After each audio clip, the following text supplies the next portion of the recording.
காட்டின் ரகசியம். அளவில்லா அடர்ந்த காடுகளின் மத்தியில் சிறுவன் மோக்லி பல்வேறு விலங்குகளுடன் வாழ்ந்து வந்தான்.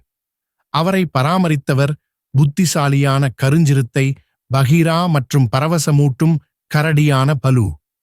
ஒரு நாள் ஆற்றருகில் சுற்றித் திரிந்து கொண்டிருக்கும்போது மோக்லி ஒரு நீர்வீழ்ச்சிக்குப் பின்னால் மறைந்துள்ள ஒரு பழமையான குகையை கண்டு பிடித்தான். குகையின் உள்ளே ஒரு மாயத்தீ எப்போதும் அணையாமல் எரிந்து கொண்டிருந்தது.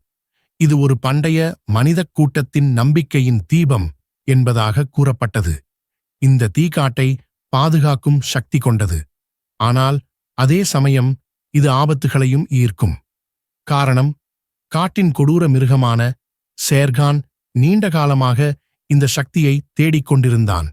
அவன் இந்த மாயத்தீயின் சக்தியால் காட்டை தனது ஆட்சியில் கொண்டு வந்து மனிதர்களை முற்றிலும் அழிக்க நினைத்தான். சேர்கானின் ஆசை. சேர்கானுக்கு இந்த தீ பற்றிய செய்தி தபாக்கி என்ற மோசக்கார நரியால் தெரிய வந்தது.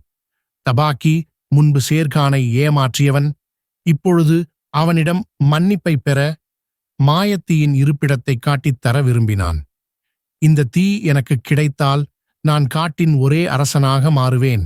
மனிதர்களை எப்பொழுதும் காட்டில் இருந்து அழித்து விடுவேன் என்று சேர்கான் கோபத்துடன் பறக்கத்தான். இதற்கிடையில் பகீரா மற்றும் பலு மோக்லிக்கு இந்த தீயின் ஆபத்துகளை உணர்த்தினர்.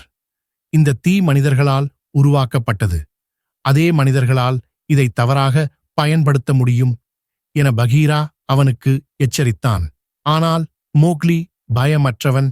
அவன் இந்த தீ மனிதர்கள் மற்றும் விலங்குகளுக்காக நல்லதற்கு பயன்படலாம் என்று நம்பினான். புத்தகது தொடரும்.